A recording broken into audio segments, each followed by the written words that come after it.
Assalamualaikum warahmatullahi wabarakatuh. Perkenalkan, kami dari kelompok 8 dengan beranggotakan saya Roni Arsaputra dengan NIM 21073024 dan teman saya. Perkenalkan, nama saya Sudirman dengan NIM 210731112 dan teman saya Mutiara Vinta Andani NIM 21073103 dan teman saya. Perkenalkan, nama saya Rahmi Romautujeni dengan NIM 210731107. Baik, di sini kami akan mendiskusikan mengenai pembentukan, pengerjaan beserta paduannya terhadap logam vero dan non vero. Di sini saya ingin bertanya bagaimana metode pembentukan vero untuk saudara Roni. Pembentukan vero itu terjadi karena ada campuran asam dan basa yang berhubungan dengan sifat kimia yang menghasilkan terak dari lapisan dapur. Dan dari lapisan dapur itu ada mempunyai sifat yang sama dengan terak, sehingga mencegah reaksi antara unsur fosfor dengan lapisan dapur. Bagaimana menurut kawan saya? Bagaimana menurut Bisa dipotong. Betul. Bisa turun potong? Bisa. Katanya turun. Enggak bisa dipotong nanti. Lanjut aja. Langsung saja, bagaimana menurut pendapat Arang? Bagaimana menurut pendapat Ara tentang pembentukan vero? Logam vero sering disebut sebagai besi karbon. Hal ini dikarenakan bahan dasarnya terbuat dari karbon. Campuran karbon dalam logam vero menjadikan logam menjadi keras. Apakah ada tambahan dari Rahmi? Baik, tambahan saya untuk pembentukan dari logam vero itu bisa dengan bahan bakar yang dapat digunakan dalam proses peluburan besi-besi dengan arang kayu, antrasit dan kokas. Kokas merupakan bahan bakar yang paling banyak digunakan dalam proses peluburan biji besi, dikarenakan mempunyai kelebihan antara lain dengan nilai kalorinya tinggi 8.000 kalori per kilogram yang bersifat keras dan berukuran besar serta berpori. Dan besi yang berpori itu dapat dimurnikan menggunakan sifat basa, sehingga besi yang dihasilkan lebih bagus dan lebih halus. Sudah. Apakah ada tambahan dari teman lain? Menurut saya ada beberapa bahan campuran tambahan seperti silium, mangan, fosfor, dan belerang untuk meningkatkan kepadatan dan tahan karat. Baiklah, itu saja. Pertanyaan selanjutnya. Tanya selanjutnya. Berarti dapat saya simpulkan bahwa berarti dapat saya simpulkan pembentukan vero itu berasal dari asam dan basa, serat kapur. Yang selanjutnya yaitu coba sebutkan bagaimana cara pengerjaan logam vero menurut kawan-kawan. Menurut saya yang pertama itu temperatur pengerjaannya. Yang kedua berdasarkan bentuk benda kerja. Dan yang ketiga, tahapan produk. Coba jelaskan coba jelaskan menurut Sudir bagaimana pengerjaan menurut temperatur. Menurut saya temperatur pengerjaannya tuh terbagi menjadi dua, yaitu pengerjaan panas dan pengerjaan dingin. Pengerjaan temperatur panas itu terbagi lagi menjadi beberapa bagian. Yang pertama, proses pengerjaan panas atau hot working process. Proses pengerjaan dengan temperatur benda kerja di atas suhu gravitasi sebesar 0,5 T. Dan proses pengerjaan dingin yaitu cold working process. Pengerjaan dengan temperatur benda kerja di bawah suhu gravitasi. Dan itu saja. Nah, yang kedua tadi apa? Bentuk benda kerja. Banyak ada giron. Enggak, itu pembagian rumah yang hot tuh punya itu. Udah. Coba jelaskan menurut Ara bagaimana pembentukan benda kerjanya. Berdasarkan bentuk benda kerja terbagi menjadi dua, yaitu pembentukan benda kerja pejal atau masif yang terdiri dari forging, rolling, extrusion, wear drawing, tap drawing, dan ironing. Kemudian yang kedua, pembentukan benda kerja telat yang terdiri dari deep drawing, bending, dan sharing. Itu saja. Yang ketiga tadi apa? Tahapan produk. Coba kepada Rahmi jelaskan mengenai metode pengerjaan mengenai metode produknya. Kalau untuk pembuatan produknya yaitu produksi ferronikel, pengolahan biji nikel pada salah satu perusahaan tambang nikel di Sulawesi Tenggara misalnya menggunakan metode LKM. Jenis tahapannya yang pertama memakai tahap perawolahan. Tahap perawolahan yang dilakukan untuk bertujuan mempersiapkan biji sebelum memasuki proses peleburan. Hal ini dilakukan agar biji yang masuk ke peleburan memenuhi berbagai persyaratan yang telah ditentukan. Yang kedua ada tahap peleburan. Untuk tahap peleburan adalah proses di mana kalsin, hasil dari proses kalsinasi pada rotary, diolah dalam tanur listrik untuk memisahkan crude PNI dengan selang melalui proses reduksi. Dan yang ketiga ada tahap pemurnian. Tahap pemurnian bertujuan untuk memurnikan crude PNI menjadi metal produk sesuai standar produk.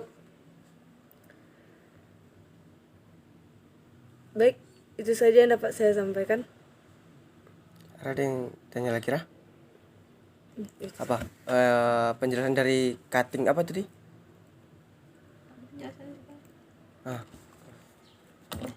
Coba. Pertanyaan lagi untuk Sudir. Bagaimana karakteristik proses pengerjaan panas tersebut? Baiklah, karakteristik untuk proses pengerjaan panas itu yang pertama perlu energi pembentukan atau energi pada proses pengerjaan dingin dan logam melunak pada suhu tinggi. Dan yang kedua butuh peralatan tidak terlalu berat seperti pada proses pengerjaan dingin. Yang ketiga yaitu pembentukan dengan deformasi plastik yang besar tanpa menimbulkan retak dan strain hardening atau pengerasan dengan peregangan.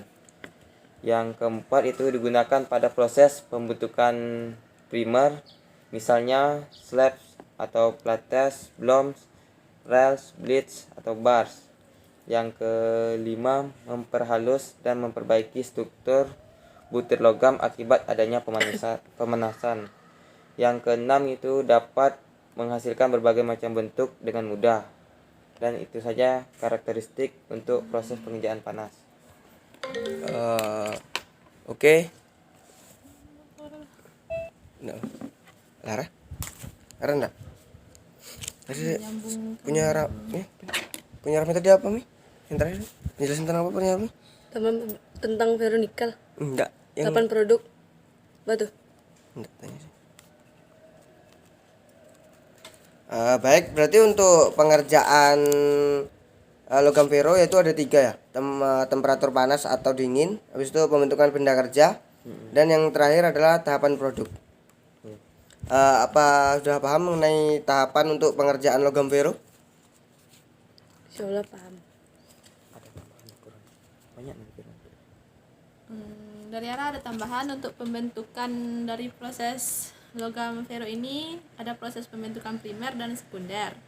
Pada proses pembentukan primer menghasilkan produk-produk setengah jadi, kemudian pada pembentukan sekunder menghasilkan produk-produk lebih lanjut. Itu saja tambahannya. Baik, berarti itu tadi ya cara pengerjaan logam vero. Tadi kita sudah membahas tentang logam vero. Sekarang menurut teman-teman bagaimana metode pembentukan logam non vero? Baik, saya menjawab. Untuk metode pembentukan logam non vero itu dari bahan alam. Bahan alam merupakan bahan baku produk yang diperoleh dan digunakan secara langsung dari bahan alam. Oleh karena itu, produk akhir yang menggunakan bahan baku ini memiliki sifat yang sama dengan bahan asalnya. Kita ambil contohnya yaitu atau karbonat. Karbonat adalah senyawa yang mengandung ion COA3-2. Senyawa karbonat yang terpenting adalah natrium karbonat dan kalsium karbonat. Natrium karbonat disebut juga sebagai soda pembersih yang digunakan untuk membuat gelas. Beberapa bentuk kalsium karbonat antara lain batu kapur dan penggunaan batu kapur yang pertama sebagai bahan penggunaan disebut batu alam, yang kedua sebagai pelaks pada peleburan besi, yang ketiga bahan pembuat gelas bila dicampur dengan natrium bikarbonat, serta yang terakhir dipanaskan dengan tanur untuk buat kapur atau CaO yang banyak digunakan untuk mengurangi kemasan tanah pertanian. Ada tambahan dari Roni mungkin untuk pembentukan dari logam non ferro itu bisa juga terbuat dari bahan-bahan tiruan atau sintetik material. Karena sintetik material itu biasanya diperoleh dari senyawa kimia dengan komposisi berbagai unsur akan diperoleh suatu sifat tertentu secara spesifik atau sifat yang menyerupai sifat bahan alam. Dapat diambil contohnya yaitu plastik. Karena plastik itu memiliki prinsip atau bentuk yang tahan korosi dan oleh atmosfer ataupun oleh beberapa zat kimia. Selanjutnya itu beberapa berat jenisnya cukup rendah sebagai dapat mengapung dalam air dan cukup ulet dan kuat, tetapi kekuatannya di bawah logam. Karena plastik mudah pecah jika tekanan yang dia mudah pecah diakibatkan oleh tekanan yang melebihi maksimum dari kapasitas plastik tersebut. Bagaimana menurut Sudir? Dan ada tambahan menurut pendapat saya, yaitu bagaimana metode pembentukan non ferro,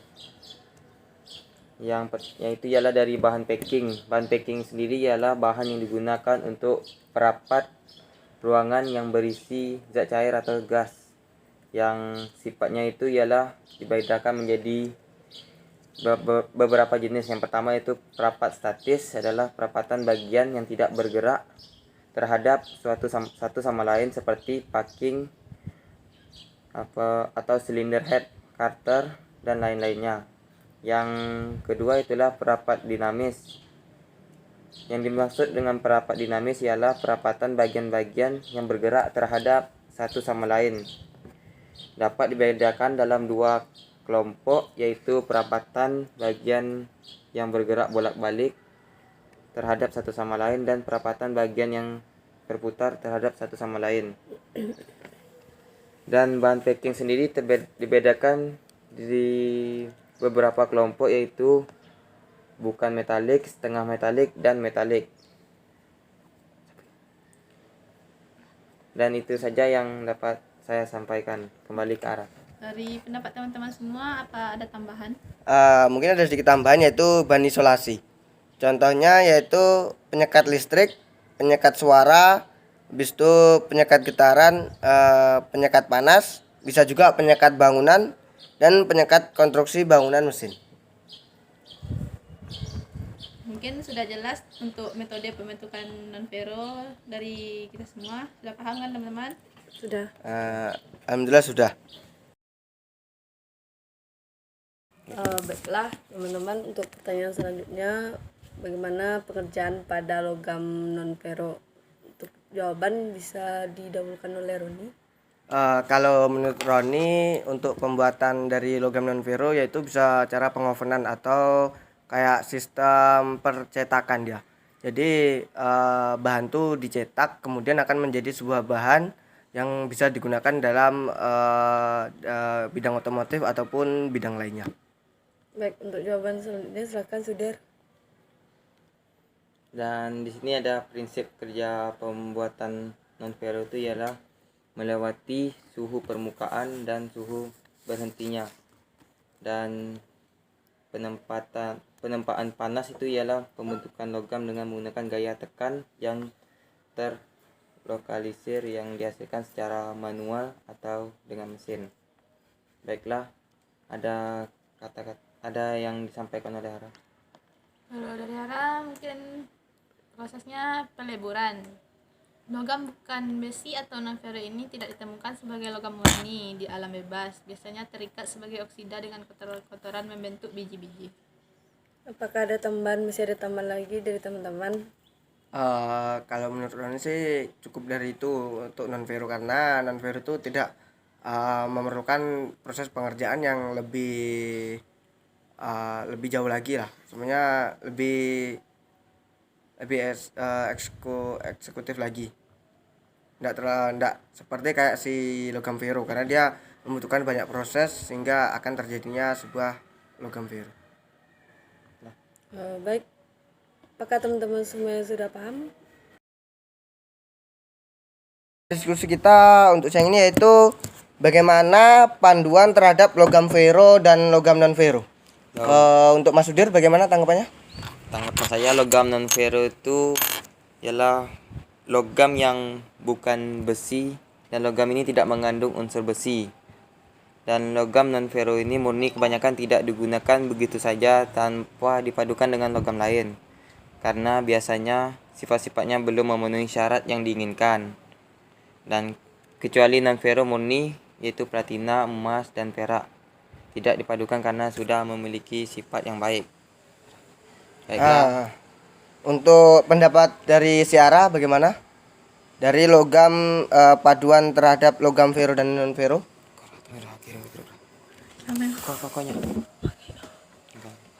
Logam non ferro adalah unsur kimia yang punya sifat-sifat tertentu yaitu elastis,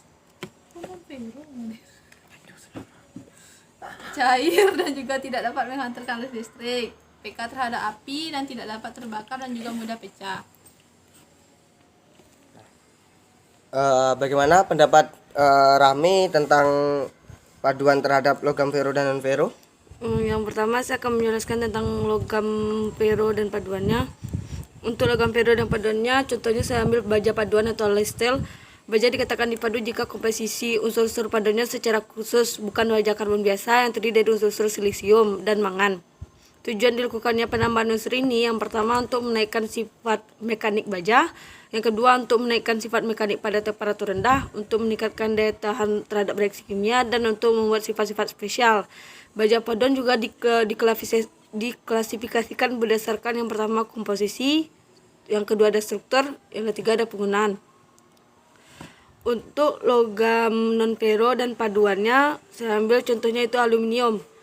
Yang sifat aluminium ini yang sangat menonjol adalah berat jenis yang rendah dan daya hantar listrik atau panas yang cukup baik. Apabila logam aluminium mempunyai struktur kristal FTC terhadap korosi pada media yang berubah-ubah dan juga mempunyai duktilitas yang tinggi. Baik, itu saja yang dapat saya sampaikan. Bagaimana dari kawan-kawan, ada penambahan atau sudah cukup? Dari saya, logam-logam non paduan ini tidak diproduksi secara besar-besaran seperti logam besi, tetapi cukup vital untuk kebutuhan industri karena memiliki sifat-sifat yang tidak ditemukan pada logam besi dan baja.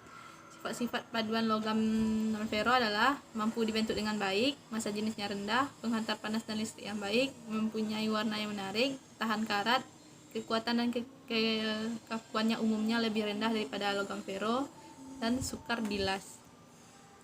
Bagaimana untuk Mas Sudir, cukup atau ada penambahan? Tidak, cukup mengerti.